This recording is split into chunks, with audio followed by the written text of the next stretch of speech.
추가 경고, 네. 경고가 이미 있었던 것 같아요. 그러니까 추가 경고다라는 얘기가 나오는 건데 여기 같이 볼까요? 네. 여기 보면 이진관 부장판사 지금 이 한덕수 전 총리의 내란 혐의 재판을 지금 맡고 있죠. 근데 이진관 부장판사와 이하상 변호사가 같이 있습니다.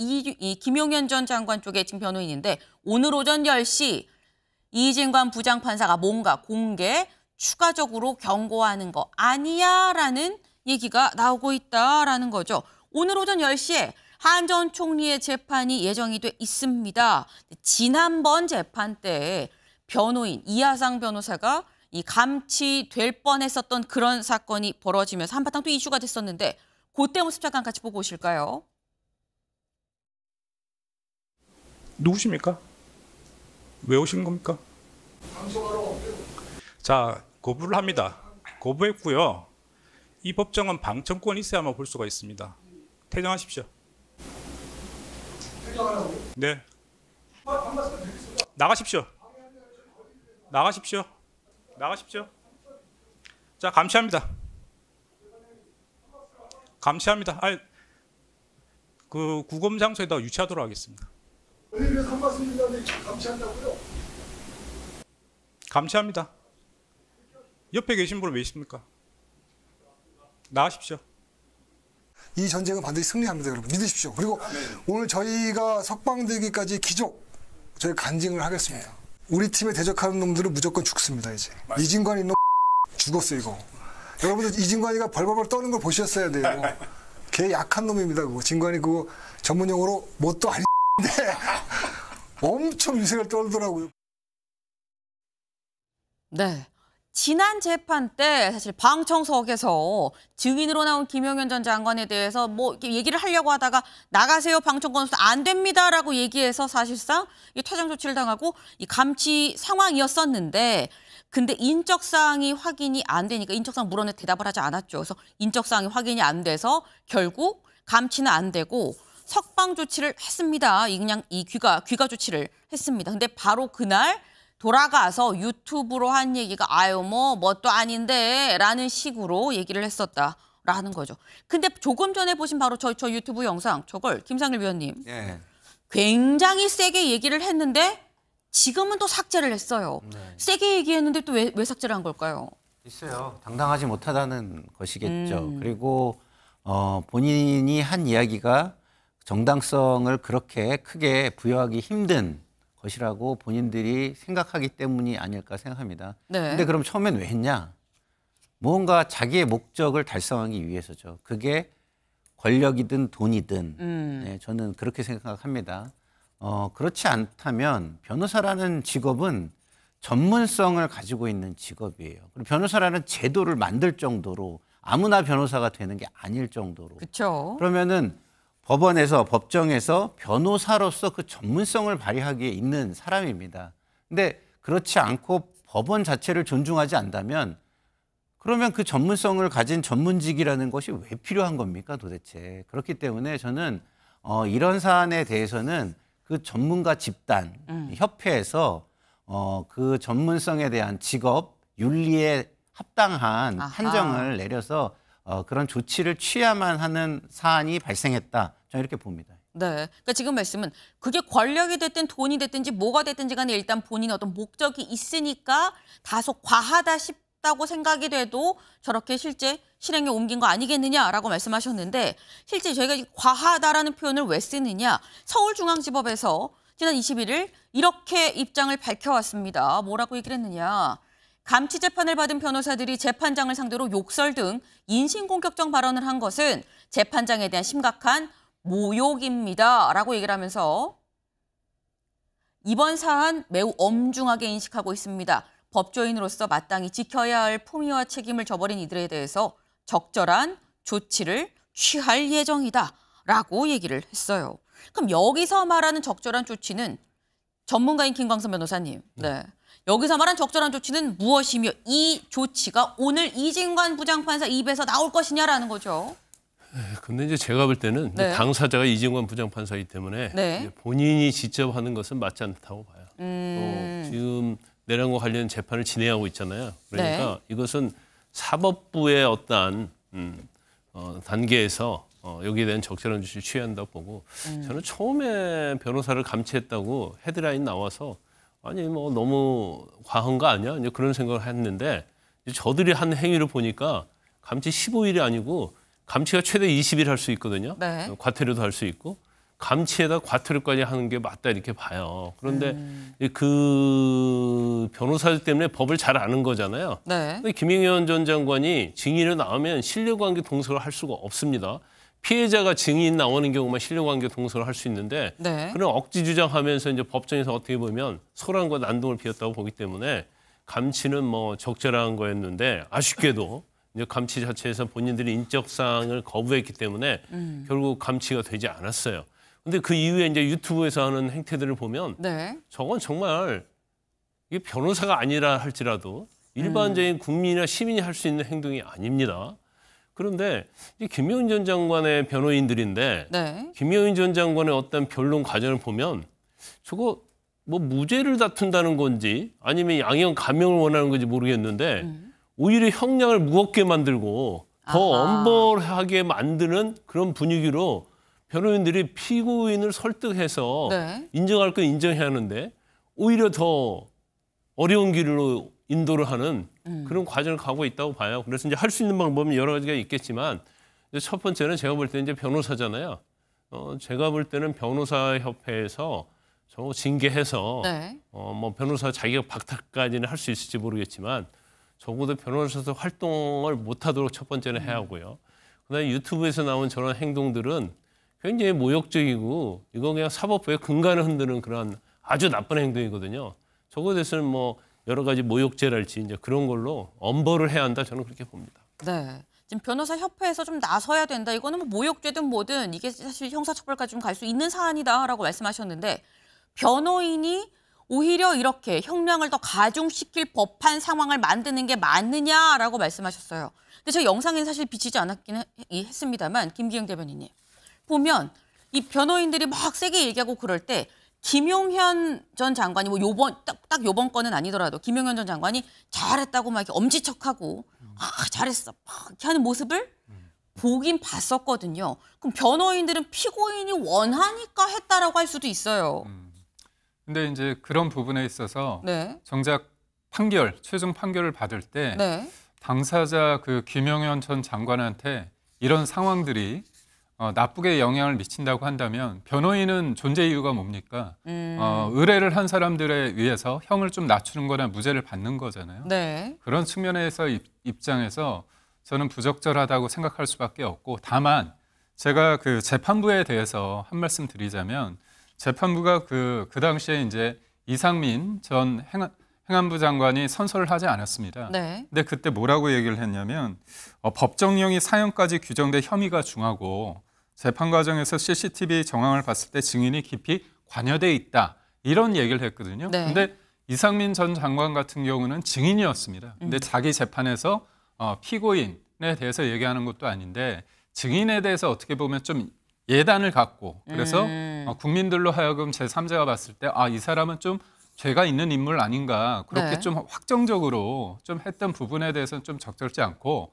그 과정에서 물론 다른 상황이지만 같은 공간에 있었을 때 변호인이 문제 제기했을 때 저는 퇴정까지는 할 수 있겠다 하는데 네. 감치까지 했거든요. 물론 그 이후에 유튜브에서 나와서 이렇게 거친 욕설을 한 부분에서는 절대 동의할 수 없고 이거는 본인들이 그때 느끼는 감정에 대해서 얘기를 할 수는 있겠지만 만약에 그게 부적절하다고 한다면 네. 변호인이잖아요. 그럼 법적인 절차를 통해서 법정에서 해야 되는데 저렇게 법정 밖에서 하는 것들은 김영헌 전 장관한테 그리고 이거와 관련돼서 재판을 받고 있는 사람한테 좋지 않은 영향을 줄 수밖에 없다고.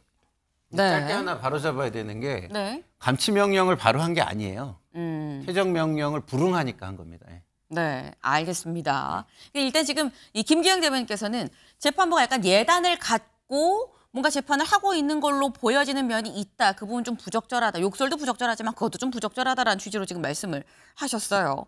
근데 지금 일단 변호인들이 감치가 될 뻔했음에도 불구하고 나와서 다시 한번 재판부를 좀 이 모욕적인 언사를 지금 하고 있다라는 게 지금 저희가 지금 얘기를 하고 있는 건데 이게 법원은 굉장히 강력하게 법적 조치까지 얘기를 하고 있습니다만 과연 그럼 앞으로 변호인들이 안 이럴 것이냐.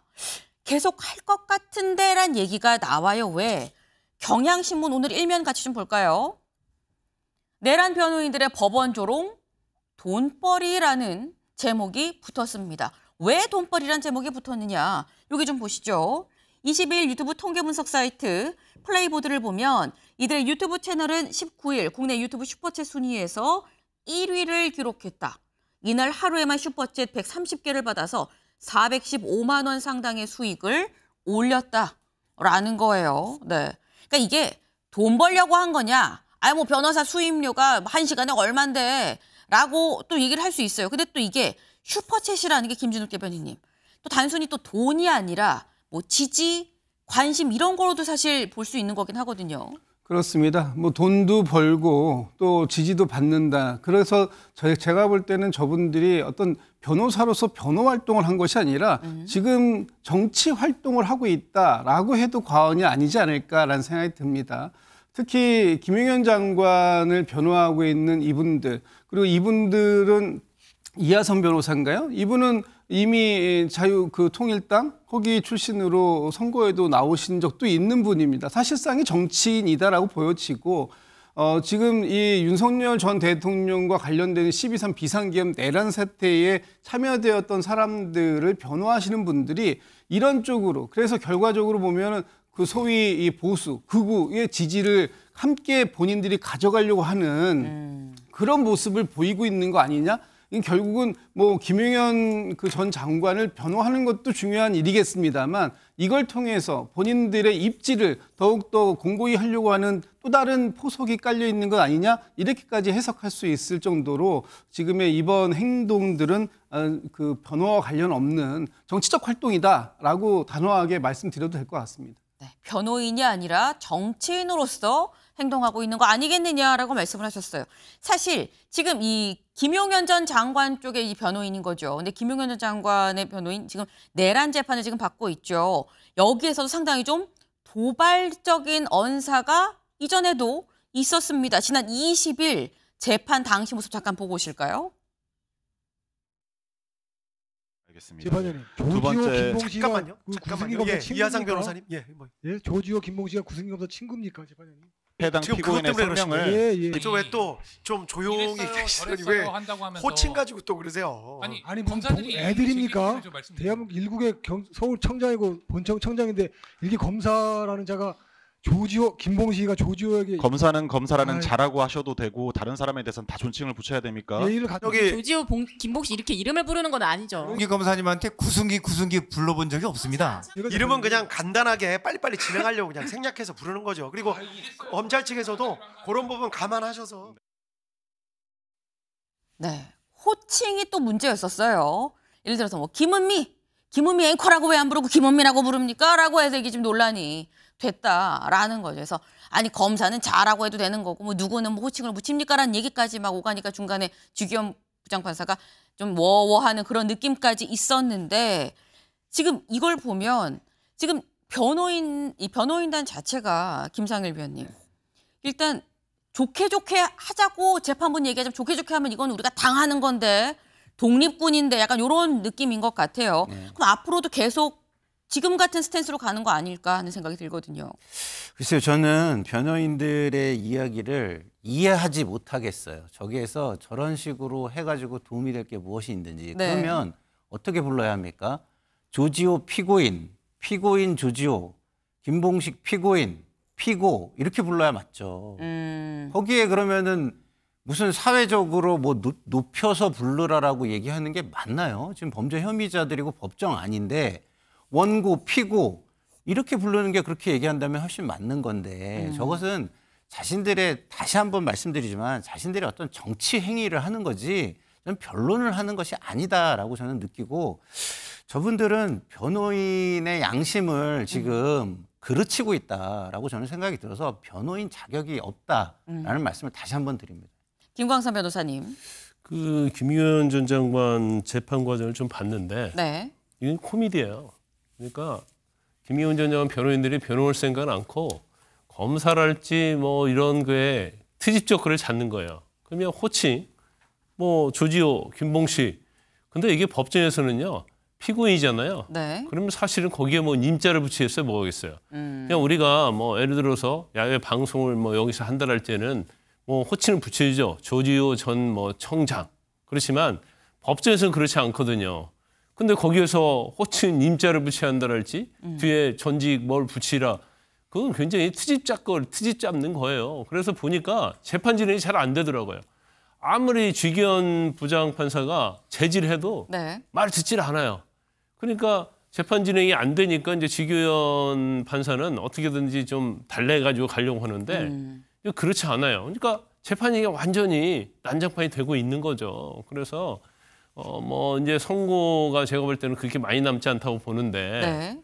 이게 재판을 하러 온 건지 아니면 아예 그냥 재판 자체를 갖다가 엉터리로 만들어가지고 나중에 그 결과에 대해서 뭔가 이의 제기를 하려고 하는지 모르겠어요. 그런데 보니까 이제 사사건건 저런 식의 행동이 정말 눈살 찌푸리게 하고 과연 저 사람들이 변호사로서 자격이 있는가 의심케 하는 그런 상황이 계속 전개되고 있다 이렇게 봅니다. 네, 지금 재판 자체에 별로 신경을 쓰지 않는 걸로 나는 보인다라고 개인 의견도 말씀을 주셨어요. 이게 지금 내가 볼 땐 재판이 아니라 코미디인데 라고 말씀을 주셨는데 지금 일단 재판은 계속 하루하루 공판은 계속 차곡차곡 진행이 되고 있는 그런 상태입니다. 아마 곧 결심, 선고로 좀 이어지지 않겠나라는 생각이 드는데 오늘도 윤석열 전 대통령의 내란 혐의 재판이 예정이 돼 있습니다. 그리고 여기에 증인으로 누가 나오느냐? 여인영 전 사령관이 나와요. 그런데 여인영 전 사령관 관련해서 윤석열 전 대통령 지난번 재판 때 증인으로 나온 홍장원 전 국정원 1차장한테 여인영 전 사령관에 대해서 이렇게 얘기를 했었거든요. 잠깐 들어보실까요?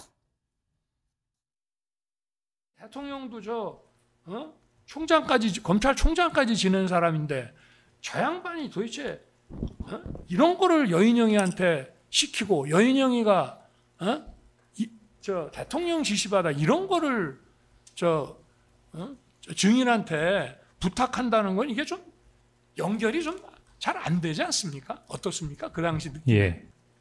일개 군의 삼성 장군인 밤쪽사령관이 이재명 야당 대표, 우원식 국회의장, 한동훈 여당 대표를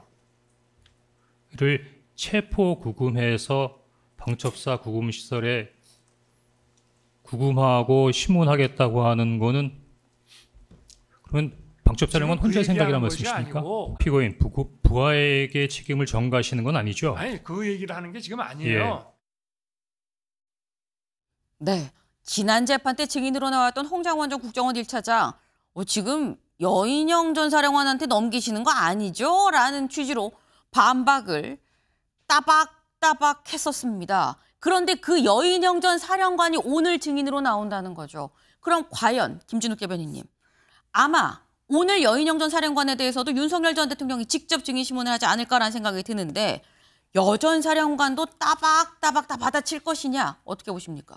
저는 이제는 여 전 사령관이 본인의 입장을 확실히 해야 할 거라고 봅니다. 지난 헌법재판소에서는 나와서 증인을 사실상 거부했었어요. 그쵸. 그런데 이제 본인에게 직접적인 지시가 내려지지 않았다라고 한다면 본인이 그 모든 책임은 안고 가야 되는 거 아닙니까? 네. 그럼 지난번에 홍장원 1차장이 이런 말을 했어요. 그럼 여인영 방첩사령관이 14명의 체포조 명단을 그러면 본인이 임의로 선정해서 불러줬다라는 거냐? 그거는 윤석열 전 대통령의 지시가 없었다라는 거냐라고 했을 때 윤 전 대통령은 답변을 하지 않았습니다.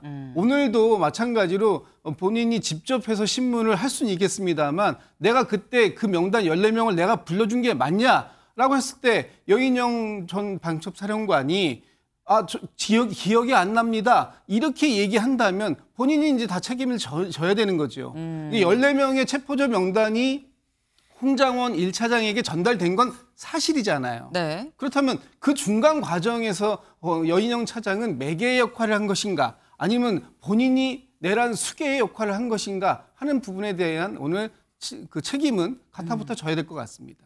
과연 여인영 전 사령관이 증인으로 나와서 오늘 입을 열 것이냐. 홍장원 전 1차장의 뒤를 밟을 것이냐 여부가 주목이 좀 되는 날입니다.